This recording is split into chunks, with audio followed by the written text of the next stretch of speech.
here are 5 goals to have this month: how to reinvent yourself, how to rebrand yourself this month in 30 days, and glow up in 30 days. Subscribe now for more outfit ideas and inner and outer beauty, and sign up to my weekly newsletter linked below for more glow up tips to go straight to your inbox, because I have tons of things that YouTube doesn't offer.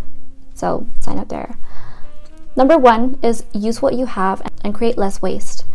Warren Buffett said to use what you have until it's worn down. If you have a car, use it into the ground until it dies. This includes your car, your clothes, items in your office. I was looking at which notebooks work the most efficiently, considering their price, performance, meaning if they hold up and if their pages are thick enough to let ink bleed through, and all around long-term effects of their use, if they create more waste or are easy to store, all those things. So I always go through notebooks incessantly, and it becomes quite the cost to go out and buy inexpensive or expensive notebooks almost every month. Making sure it's college ruled is also important to me, because you get more words per page, you get your thoughts out for cheaper. You might say, Gia, it's just a notebook. Not for me, it's not. If you have a pen and it's chewed up and doesn't look attractive, you won't want to use it.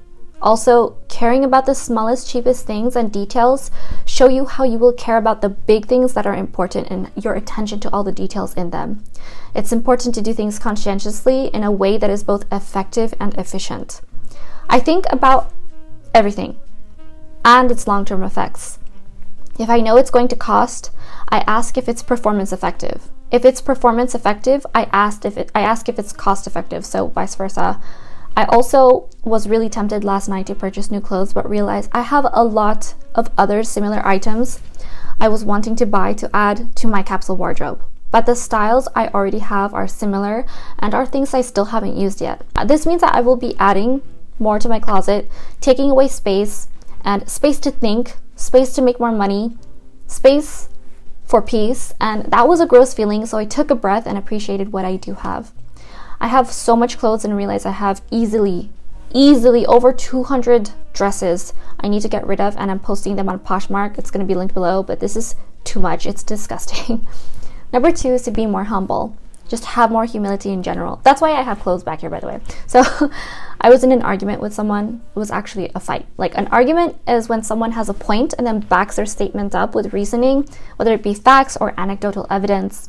Where a fight is loaded with unproductive feelings that you want to get out and waste them on a person who's basically not listening. So in a fight, nobody wins. Usually, when it's really heated, both people feel ugly and despicable at the end for having shown what they just displayed. But I hate saying this, I won the fight. Only because I was a victim and took my power back by being objective. I don't like being a victim. I don't like being victimized, so I always find a way to come from a place of power. But it was the way I did it. It was the way I won the fight. It was humility and taking myself out of the situation to keep it neutral. I said, imagine what you would do if this happened to your little kid. How would it make you feel? I took myself out of the situation, removed my ego, and made them see it's not about me. It's how that person treats people in general. Your relationship with yourself sets the tone for every other relationship you have. I just want that to sink in. This person saw how they were in the wrong, and it hit them like a tidal wave, and you could see all the emotions on their face coming out at once. Nobody likes to be told when they're wrong, and I'm one of those people who admits right away when they're wrong. When I'm wrong, because I don't want people to think that they have time to blink and think about I'm delusional for not seeing what I did wrong. I don't let people have lingering feelings about judging me negatively, and they'll go back later and talk to their friends about it, and they'll say, oh, this person left me with this feeling for such a time. That's why they say that. So sometimes you have to give people what they want as fast as possible. To me, it's like paying bills. I have to do it, no negotiations. It's my identity capital, and they see that they can rely on me to tell the truth, and they don't have any bad feelings toward me. So I was kind of happy with this peace of mind at the end of the fight, because I wanted more humility. I asked myself, how do I get more humble? How do I get more humility? How do I gain the confidence to say, I don't know, or understand what I know might not be enough, like hold my information loosely. When you are actively faced in a situation where you're being tested in real time, where people can see you think in front of their face, how you act in that time and space will tell them everything about you. That's how they will remember you, in that, like, the height of the heat of that moment. So when you shut your mouth and stop talking about what you already know and keep silent, learning more things, you learn a lot. Silence brings you power. Being humble knocks you down a level and gives you a student mindset. Being humble is literally just listening. That's all it is. When you're humble, you're taking the high road and people see it right away.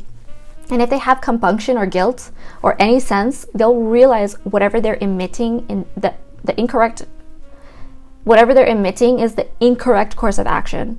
So like whatever they're feeling, they're like, oh yeah, they're in the right. Number 3 is listen better. I'm not just talking about listening to someone when they talk. I mean, absorb them wholly. Watch their body language. A lot of people are dishonest and will say one thing, but their body will directly tell you something else. Or it can be that you just talk too much and don't realize you're monopolizing the conversation with your own thoughts and just want other people to regurgitate what you're saying rather than hearing what they're saying. There's a quote I like that I think about a lot. It's something along the lines of, a smart person holds what they know loosely, where a stupid person has all the answers and will die in battle on a small piece of information they think they know. So number 4 is reduce your expenses and your stuff. That's why there's stuff behind me. I'm going through all of my stuff. So you're probably spending a lot on subscriptions and don't realize it. Netflix, Stars, Paramount, Amazon Prime Video, Disney Plus, Hulu, etc. It's all taking your paycheck. I reduced all my TV and movie subscriptions and it knocked off a whole $3,000 of total annual expenses. Some other things included were small apps and the removal of expenses that things I don't use anymore. I made sure to pay the annual versions of the plan rather than the monthly because it adds up yearly when you pay monthly. So I'd rather save that 20% and use that toward better groceries, like better quality food, or toward my business or a new class I want to take online or an exercise class I want to take in person. Something that makes me feel good about growing mentally and or physically.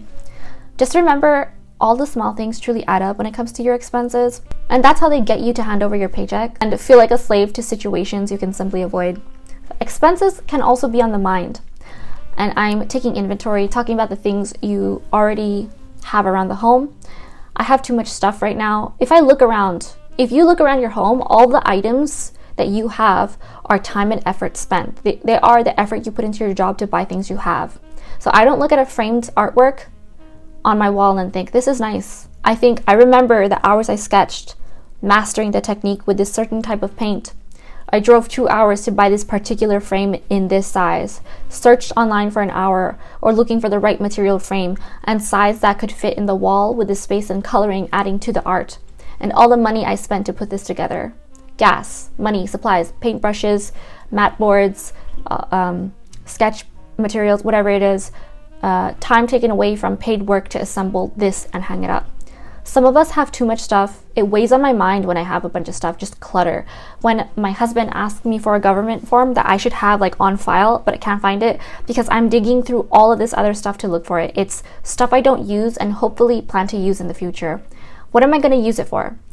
When I move, I'm going to have to pay someone else to spend their time and energy and space in their truck to move it for me, even though I don't use it, and that doesn't make any sense to have that item. So number 5, is this the final one? Yeah, I think it's this final one. Get other people to think when they speak. I do a form of what technically would be gaslighting, or technically is gaslighting, when confronting people in disagreements. I like to get other people to really think and develop a sense of critical thought. So, by the way, gaslighting, for those of you who don't know, gaslighting is when you make someone feel crazy. Like, say you went to a party with someone and you said, remember that time we went to the party? Or say you went to a party with someone and they said, remember that time we went to a party? And you say, what are you talking about? I don't remember. You make them feel crazy by acting like something did or didn't happen. So you gaslight them by making them feel crazy. Really? Is this what happened? So when someone presents me with some information and I notice it's something they heard from someone else, someone or somewhere else, whether it's in the news, an internet article with a really sanctimonious author, or just a random conspiracy theorist, did you know that we didn't land on the moon, stuff like that. So as humans, no matter how logical we think we are, everything we say is biased. It's only nature, and there's not always something wrong with that. Humans have a proclivity to want the end all be all of reproducing, and we will get anything to the point of feeding our egos to do so, including being right in any argument. So I ask one question to get people to think, is that what you think? Not is that what you heard, not is that what you saw, not is that what you experienced. I asked, is that what you think? And when I ask, is that what you think, people have to back it up. If it's not their thought, they can't back it up because it's not information they have. Like, they can't back up any facts with it. They'll just like throw things together and string pieces of information that they think they know, or they'll be clinging to they'll be clinging to bits of loose dead grass and throwing it at you. I use this all the time, and it makes people really think. It opens up their thought process. The world is in disarray. It always is in some shape or form, no matter what. And on top of that, a lot of people also like to make mountains into molehills to get more attention. Humans crave social interaction, like biologically speaking, and crave the attention of others. I know a lot of people who will roll their eyes and be like, I'm an introvert. I hate going out. I hate people. But the thing is, you deign to do it. But when you do it, you feel so good. Like, I know this for a fact for myself. Like, sometimes I don't want to go out, and I'll avoid going out for weeks. But then when I do go out and see those people, I don't regret it. Humans crave social connection. That's why babies always smile when you kiss them, and they're always looking for their value by pointing at things. So sometimes we do it in a not so dignified way to captivate people's attention, but we can all learn from that. So comment below to let me know what are your latest goals for this month and how you will achieve them. It was studied that when people reverse engineer what they want to do simply by noting what the logistics are, they are more likely to do that thing. For example, there was a district where a region wanted its people to vote, so they asked, what bus are you going to take? What time are you going to go? Which location are you going to vote? Those people who answered all of those questions actually did what they said they were going to do. Those people voted. So break down your goals and create answers on how you can achieve them. Put them in the comments below. It's like a form of attraction or manifestation when you know what you want and you actually work toward it. So put in the work. And you can't win the lottery without buying a ticket. You can't bake a beautiful cake without harvesting the chickens that are on their period, waiting for the right time that they are ready to lay those eggs, and then cracking those eggs. So it's a lot of process. You don't just crack eggs. It comes from somewhere. It also helps to share this with someone who can grow with you and keep each other accountable. So give this a like to get more people to see this. More people need to find this, to have goals, and just be a better version of themselves, and share this with someone you can count on to hold you accountable, as I am doing with you by posting this. So subscribe for more inner and outer beauty and style inspiration, because you deserve it, and sign up to my weekly newsletter linked below for more glow tips straight to your inbox, along with other gifts, because all the things I post on here aren't necessarily all in my newsletter. So thanks so much for watching, and I'll see you later.